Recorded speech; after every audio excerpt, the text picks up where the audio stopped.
자, 그럼 지금부터 기조 강연 진행하겠습니다. 많은 분들과 귀한 정보를 나누는 시간이 될 텐데요. 오늘 기조 강연은 Data Science to Benefit Humanity라는 주제로 독일 막스 플랑크 연구소 보안 및 정보보호 연구소 단장으로 활동 중이신 차미영 단장님께서 준비를 해주셨습니다. 잠시 소개를 드리자면 차미연 단장님께서는 카이스트 전산학부 교수로 활동 중이시고요. 전 IBS 기초과학연구원 수리 및 계산과학연구단 데이터 사이언스 그룹 CI로도 활동을 하고 계십니다. 또 데이터 과학을 통해서 인류와 사회에 기여하는 연구를 이어오고 계시는데요. 우리 데이터가 굉장히 중요한 시점에 좋은 정보를 나눠주실 거란 생각이 듭니다. 여러분 귀한 걸음 해주셨습니다. 차미영 단장님을 무대로 모시겠습니다. 따뜻한 박수로 맞아주시기 바랍니다.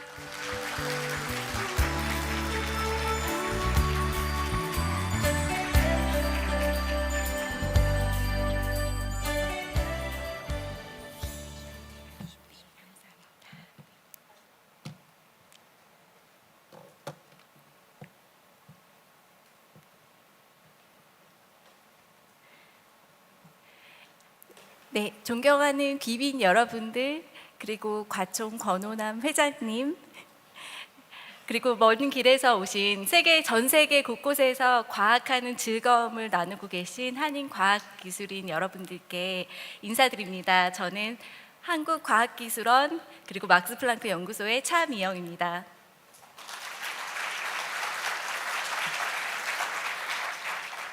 네, 오늘 이렇게 귀한 자리에서 함께 하게 돼서 정말 개인적으로 너무너무 큰 영광이고요.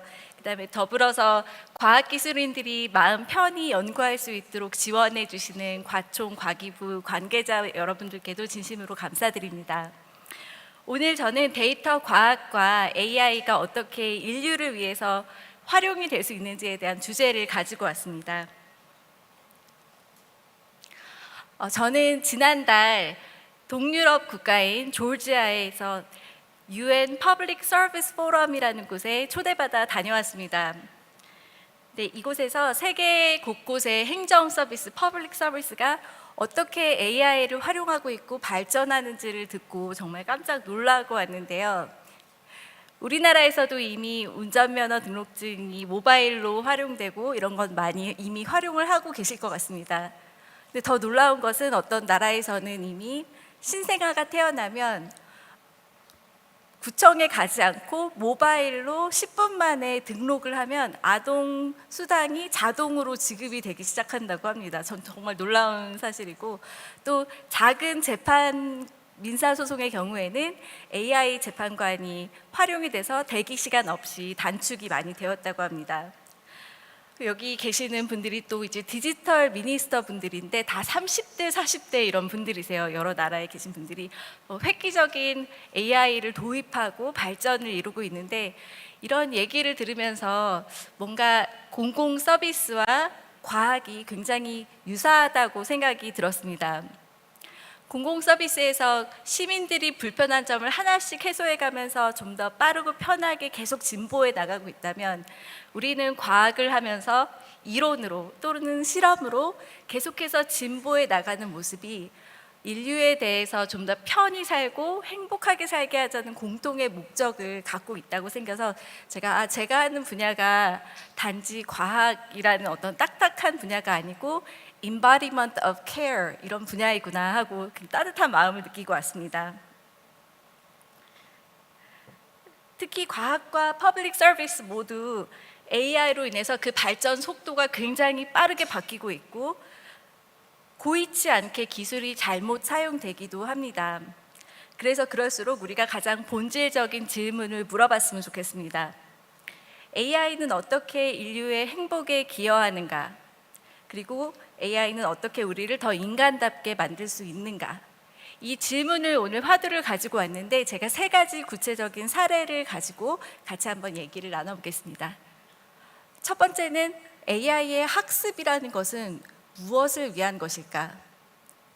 두 번째는 인공지능이나 여러 가짜 정보가 만들어질 수 있고 신뢰가 쉽게 무너질 수 있는 사회에서 우리는 어떤 길을 가야 되는지. 세 번째는 아무리 발전된 AI가 있어도 여기에 분명 소외된 분들이 있습니다. 그쪽은 어떻게 할 수 있는지에 대해서 보겠고, 먼저 처음으로는 학습에 대해서 같이 한번 살펴볼까요? 자, 여기 공룡 그림이 있는데 가장 흔히 나오는, 많이 나오는 데이터가 왼편, 그 다음에 덜 뜸하지만 좀 더 스페시픽한 데이터가 오른편에 있다고 가정을 하면, 인공지능이 학습하는 거는 사람의 학습과 굉장히 유사합니다. 처음에는 지식을 우리가 뇌에 읽으면서 저장을 하고 선생님께 들은 거를 머리에 기억을 하듯이 고스란히 주어진 데이터를 저장하는 메모라이즈를 하게 됩니다. 그래서 처음에 메모라이즈를 하면 효과가 굉장히 좋죠. 그 다음으로는 이제 제너럴라이즈를 해야 되는데, 내가 봤던 아주 똑같은 정보는 아니지만 약간 유사한 정보, 내가 봤던 고양이나 개 사진과 비슷하다면 비슷한 사진도 고양이와 개로 분류할 수 있는 어떤 일반화의 단계를 거치게 됩니다. 그 다음 단계로는 이제 내가 같이 본 데이터는 아니지만 그 다음에 차원을 높게 좀 넘어가서 최적화 단계에 이르고, 여기에서 우리가 지금 많이 사용되는 알고리즘은 바로 강화학습입니다. 이 강화학습에서는 정답이, 다음 스텝이 어떤 것이 정답인지 알려주지 않습니다. 그렇기 때문에 알고리즘이 스스로 현재의 조건과 피드백과 보상, 리워드라는 것을 정해서 내가 다음에 어떤 길을 가야 할지를 스스로 선택하고 조율하고 만들어가는 과정이 필요합니다. 우리가 바둑에서 흔히 듣는 알파고, 아니면 단백질 합성에 쓰는 알파 폴드가 모두 이런 알고리즘을 활용하고 있습니다. 근데 아직 꼬리가 좀 많이 남았죠. 그래서 이 진화의 곡선에는 아직 갈 길이 모두 많다고 생각을 하고 있습니다.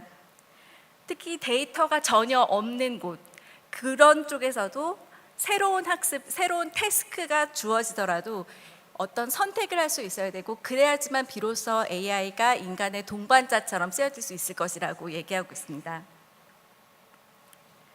자, 그쪽이 바로 언너운이고, 우리가 앞으로 새로운 걸 만들어내야 되기 때문에 이걸 만들어낸다면 기존에 있었던 어떤 모델도 넘어설 수가 있고, 누구든 어떤 나라에서든 새로운 시도를 할 수가 있습니다. 근데 아쉽게도 현재의 인공지능은 사회적 가치나 공정성을 완전히 구현하지 못하고 있습니다. 심지어 데이터가 존재하다 하더라도 가장 빈번하게 나타나는 데이터에 치우쳐질 수 있기 때문에 편향이 많이 나타나게 됩니다. 자, 여기서는 지금 편향의 예시를 하나 보여드리고 있는데요. 공공복지나 인재 채용에 있어서 AI가 점점 많이 활용이 되고 있죠. 근데 인터뷰를 하는 모습에서 겉에 배경에 가짜 책장을 놓기만 했는데, 책장이 있을 때와 없을 때는 파란 선, 있을 때는 노란 선인데, 사용자 점수가 점점 올라가서 채용이 더 잘 될 것으로 보여집니다. 반면에 화면을 조금 어둡게 해서 피부색이 어두워지면 점수가 노란 선이 돼서 왼쪽으로 가서 점수가 낮아집니다. 자, 이렇게 개인의 삶을 결정짓는 중요한 채용이라든지 이런 여러 방면에서 AI가 분명히 사용이 되고 있는데, 현재의 AI는 이런 편향을 가지고 있습니다. 저는 이런 그림을 보면서 항상 말씀드리는 게, 이 편향이 고쳐질 때까지는 굉장히 많은 시간이 걸릴 것 같습니다. 그래서 이런 편향을 우리가 좀 응용하고, 가짜 책장을 놓는 건 쉽잖아요. 화면도 좀 밝게 하고 얼굴도 크게 하고 하는 게 쉽기 때문에, 우리가 편향을 알고 있으면 우리나라는 빨리 그 편향을 이용을 해서 좀 더 AI 시대에 또 박차고 나갈 수 있었으면 좋겠다라고 학생분들께 항상 말씀을 드리는데, 어쨌든 이런 편향은 사실 굉장히 안 좋고 있어서는 안 되는 거겠죠. 그리고 더불어서 편향이 생기면 직원이 채용이 안 되면 그 다음에는 또 그 다음에 올 수 있는 다양한 기회들을 잃어버리기 때문에 그 불평등이 계속 지속되게 됩니다. 자, 현재 초거대 언어 모델들은 이뿐만 아니고 우리 흔히 듣는 그 할루시네이션, 아무 말이나 막 생성해내거나 개인정보 유출, 악성 정보의 생성과 같은 고질적인 신뢰성 문제를 가지고 있습니다. 이를 해결하는 데 있어서 가장 근본적인 난제는 AI 모델이 어떤 결정을 하는지 우리가 알 수 없다는 것입니다. 불투명하고 블랙박스 같고, 왜 이런 결정을 하는지 알 수가 없는 그 블랙박스 같은 상태이기 때문에 우리가 고치고 싶지만 고칠 수가 없고 믿고 싶지만 신뢰하기가 어려운 시스템이죠. 그래서 이 문제를 모두 AI 연구자들이 알고 있고 이걸 해결하고자 최근 글로벌 AI의 최전선에서는 블랙박스의 내부를 들여다보는 연구들이 진행되고 있고 그 모델들을 바로 메커니즘 해석 연구라고 부르고 있습니다. 이게 제일 핫한 분야 중에 하나입니다. 세상에서 가장 큰 모델들은 보통 1.8, 2 트릴리언 파라미터가 쓰여집니다. 수조 개의 파라미터, 굉장히 많은 매개 변수가 있는데 그 매개 변수 중에서도 어떤 인풋이 들어왔을 때 어떤 매개 변수들이 동작을 하는지를 우리가 꼭 집어서 말할 수 있다면 잘못됐을 때 고칠 수가 있겠죠. 그게 바로 해석 연구입니다. 자, 이 궁극의 기술에 요즘에 많은 결과들이 쏟아져 나오고 있는데 오늘 제가 소개해드리고 싶은 것은 저희 연구팀에서 또 한국의 과학자들이 만드신 거라서 뇌과학에서 기억을 추적하는 그 연구의 원리를 그대로 인공지능의 그 신경망 안에서 기억을 추적하는 연구를 해봤습니다. 그래서 AI 신경망 내에서 왼편에 보시면은 이게 뭐 sun, moon, sun, moon, 그다음에 water, leaf 이렇게 나와 있는데 어떤 단어가 있을 때마다 신경망에 어떤 흐름을 따가는지 정확하게 한 번만에 계산을 할 수 있습니다. 연산을 빠르게 하면서 정확하게 찝어낼 수 있기 때문에 그걸 지울 수도 있고 변형할 수도 있고 합칠 수도 있고 여러 가지 추가적인 연산이 가능하게 돼서 이거를 지금 같은 시간에 저와 지금 동일한 시간에 연구자분들이 코엑스에서 열리는 ICML에서 오랄로 지금 발표가 되고 있는데 AI 엔그램 연구라고 불렀습니다. 엔그램은 우리가 기억의 흔적이라는 어떤 신경과학의 컨셉인데 이걸 AI에 가져왔습니다. 자, 오른쪽 판에 보면 같은 기술을 활용을 하면 텍스트 인풋을 AI 모델이 읽을 때마다 파라미터들이 어디가 동작이 되는지를 볼 수 있고 보시면 이제 우리 뇌를 보는 fMRI처럼 AI 모델도 fMRI처럼 어디가 지금 반응을 하고 있구나, 그럼 어디가 잘못되면 고칠 수 있구나 하는 것을 알 수 있게 되고 이런 거는 앞으로 신뢰성 문제를 해결하는 데 큰 기여를 할 것이라고 기대하고 있습니다. 자, 두 번째 화두로 가보겠습니다. 인공적으로 조작된 정보가 난무하는 디지털 생태계에서 우리는 어떻게 신뢰의 시스템을 유지할 것인가? 제가 인공지능이 많이 활성화되기 전에부터 했던 연구 중에 하나는 가짜 뉴스의 확산 메커니즘을 찾는 것에 있었습니다. 소셜미디어에서 정보가 퍼지는데 가짜 정보와 진짜 정보나 아니면은 개인의 대화 아니면 여러 사회 공동체의 대화는 어떻게 다른 모습을 가지고 있을까? 위에서 퍼지는 모습을 내려다보면 어떻게 보일까? 이것이 제가 굉장히 관심 있는 분야였습니다. 제가 왼편에 두 가지 정보 전파를 보여드리고 있는데요. 동그라미들은 사용자입니다. 소셜 네트워크의 사용자고 그 사용자가 한 말을 누가 좋아요를 누르거나 리트윗을 누르면 사용자와 사용자 사이에 선이 생기게 됩니다. 각자 다른 모양을 이제 보이면서 전파가 되고 있는데요. 둘 중에 하나는 가짜 뉴스, 둘 중에 하나는 진짜 사실 정보입니다. 어느 게 어느 쪽인지 이제 생각을 하셨죠? 네. 왼쪽이 루머인데요. 이 경우에는 그렇습니다. 근데 보시면 왼쪽은 점 조직처럼 흩어져서 가고 오른쪽은 다 연결되어 있는 게 영향력자, 즉 팔로워 수가 많은 사람들이 참여하기 때문에 네트워크가 이렇게 연결되게 되고 자이언트 커넥티드 컴포넌트가 생깁니다. 자, 이렇게 어떤 패턴을 알고 있다면 그럼 가짜뉴스에 대응을 하기가 훨씬 수월해집니다. 또 다양한 실험을 해볼 수 있습니다. 같은 정보인데 분노의 메시지를 조금 섞었을 때 어떤 특정 감정이 들어갔을 때는 전파가 더 빨리 되는 것을 볼 수 있습니다.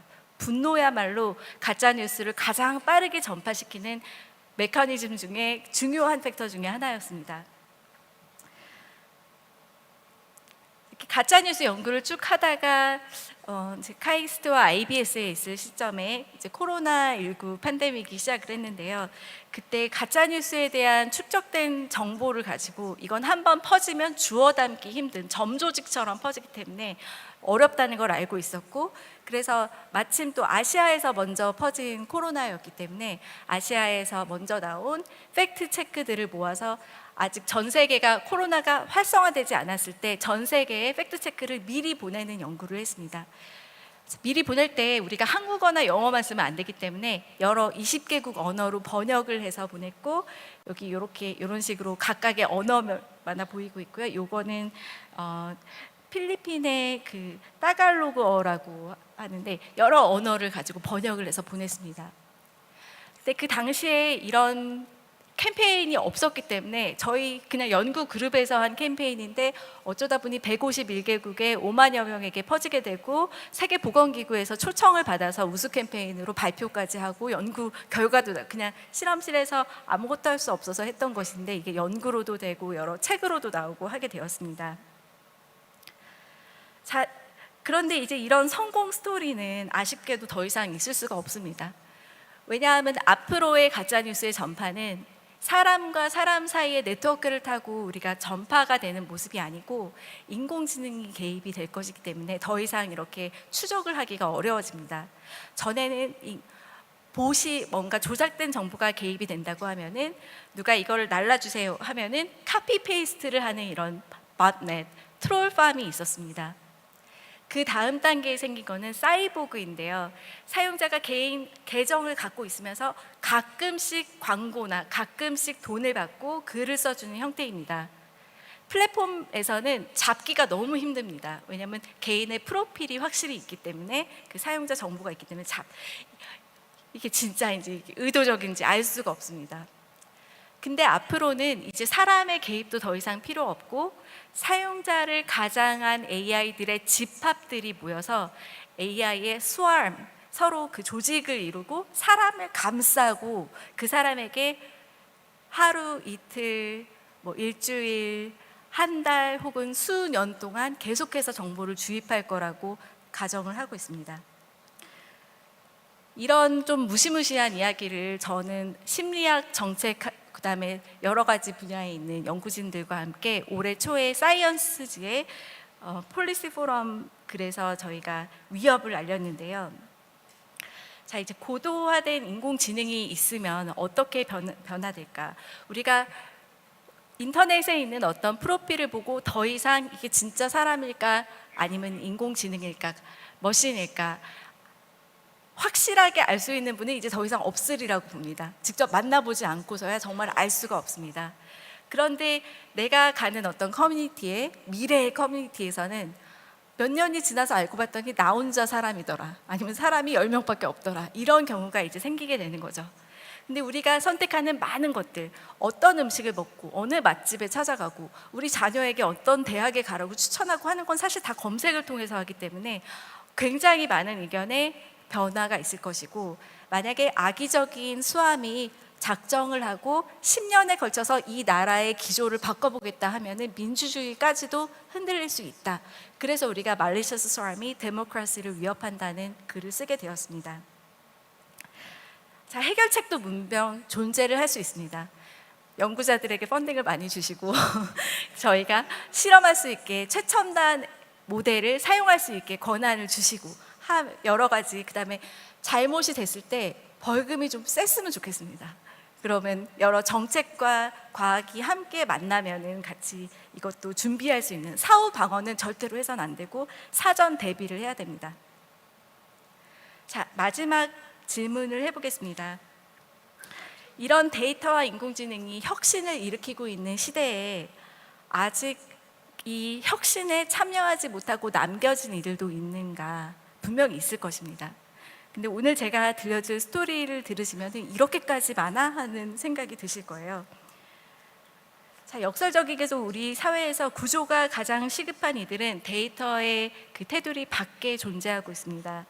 AI의 혜택을 받기 위해서는 AI가 공공행정에서 누구에게 어떤 복지를 주는지 결정을 하게 되는데, 데이터조차 디지털 발자국이 없다면 아예 혜택의 범위에서 벗어나겠죠.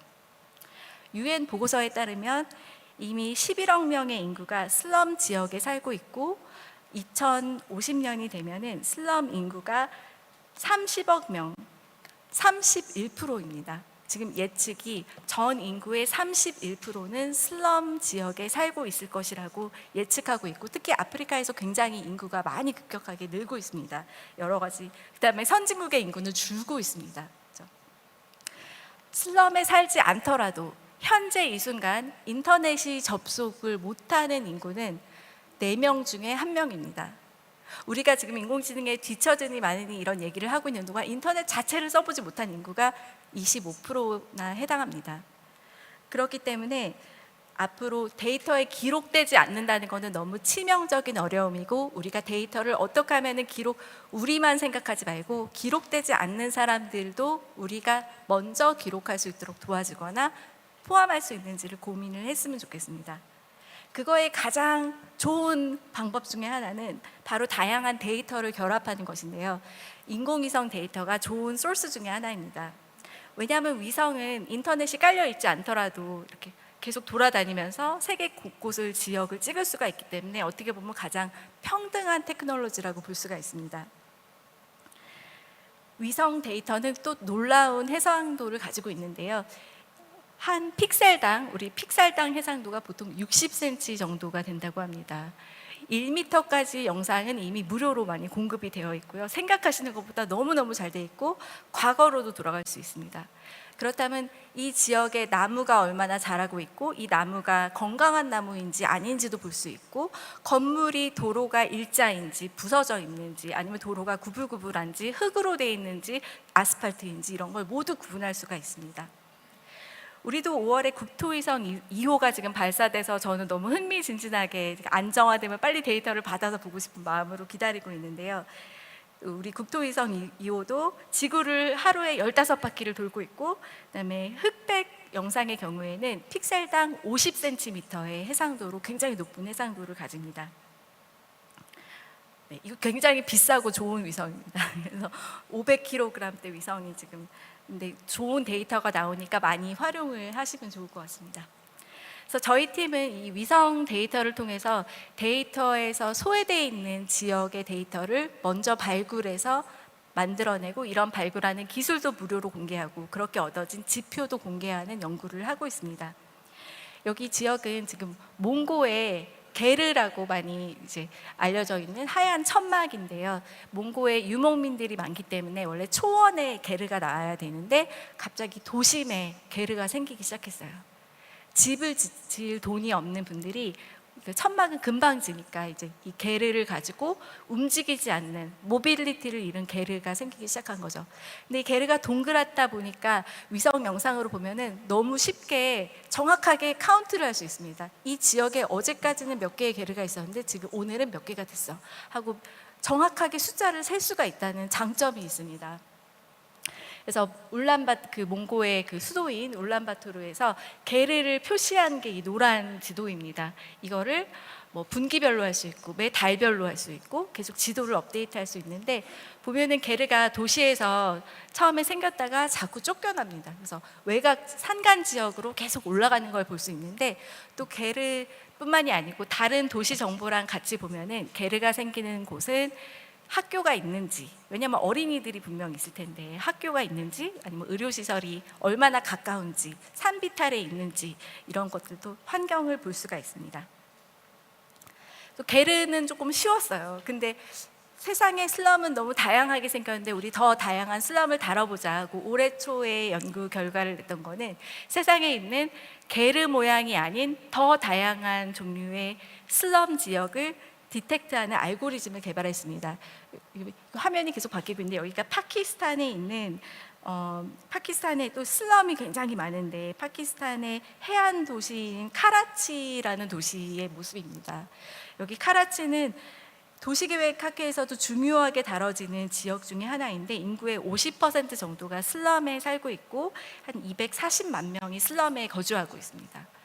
그래서 이 파란 지역이 원래 사람들이 그 마을을 다니면서 수작업으로 일일이 따놓은 슬럼 표입니다. 오렌지색은 저희가 그걸 토대로 학습을 해서 확장을 한 결과입니다. 그래서 이 빨간 지역을 조금 확대해 보면 파란색 지역의 정보를 토대로 저희가 학습을 해서 인공지능이 새롭게 파악한 슬럼 지도이고, 이거를 전 세계에서 조금 모양이 다른 슬럼에도 활용할 수 있는 Mixture of Expert 모델을 만들어서 공개를 무료로 했습니다. 자, 이렇게 위성 영상이 있으면은 건물이 똑바른지, 길이 굽은지, 아니면 쓰레기가 쌓여 있는지, 또는 지붕의 머티리얼이, 지붕의 재료가 반짝이는지 어떤 것인지를 모두 활용해서 이 지역의 상태를 알 수 있습니다. 그 상태를 가지고 킬로미터 단위로 빈부의 그 데이터를 우리가 만들어낼 수 있고, 이런 걸 세계 곳곳에서 또 하고 있는데, 저희 연구실에서도 열심히 하고 있는데, 특히 저희는 물리적으로 접근이 어려운 난민 수용소라든지 북한을 많이 보고 있어요. 북한의 광산을 보고 있고, 이게 광산이 어떤 타입인지, 환경 오염은 얼마나 있는지 이런 연구를 하고 있습니다. 자, 이 연구들의 장점이 있다면 저희가 만들어내면 사용하고 싶은 분들이 정말 많으세요. 왜냐하면 데이터 자체가 부재했기 때문에.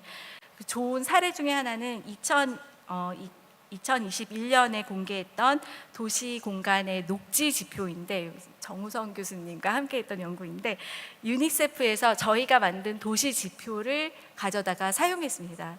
그래서 오른쪽은 인구 한 명당 액세스 가능한 녹지의 지표, 저희가 만든 것이고, Y축은 어린이들이 얼마나 행복한지, 삶에 만족하십니까? 이런 어려운 질문을 청소년 어린이에게 했을 때 나온 지표라고 하는데, 한국 보이시나요? 한국 왼쪽 아래에 있어요.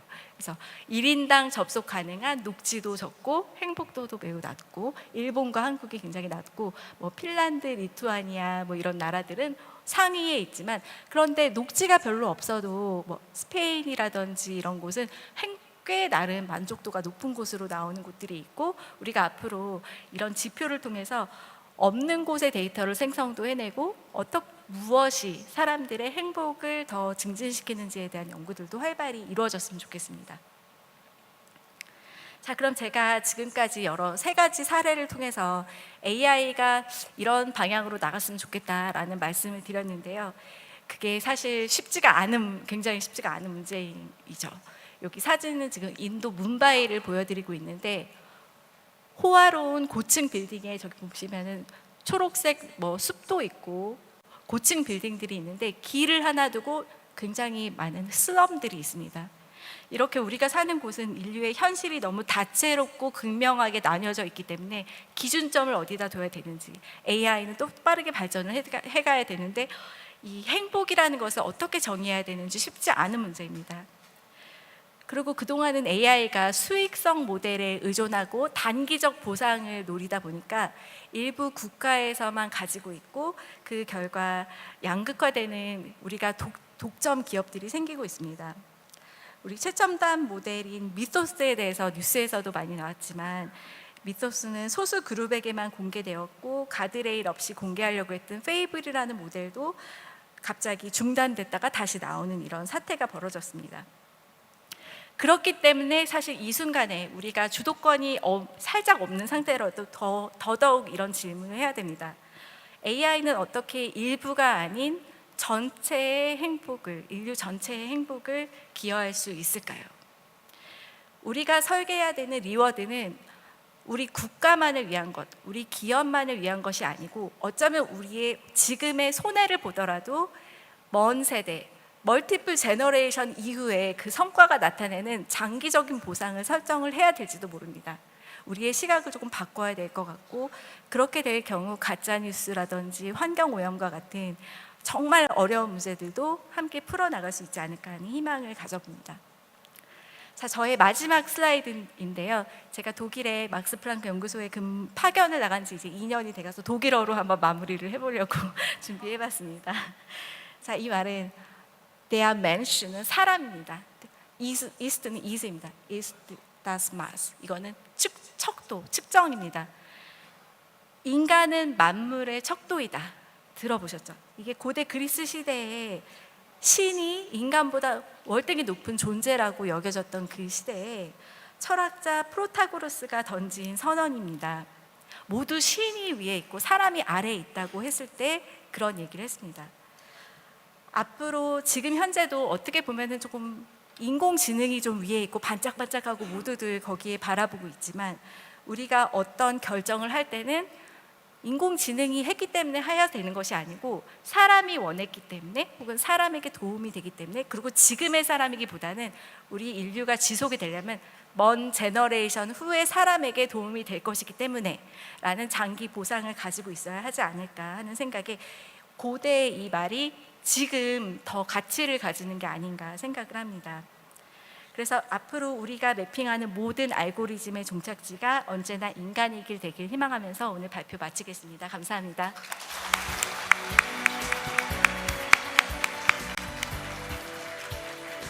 고맙습니다. 사람 중심의 AI 시대 다시 한번 역설해 주신 차미영 단장님에게 큰 박수 한번 부탁드리겠습니다.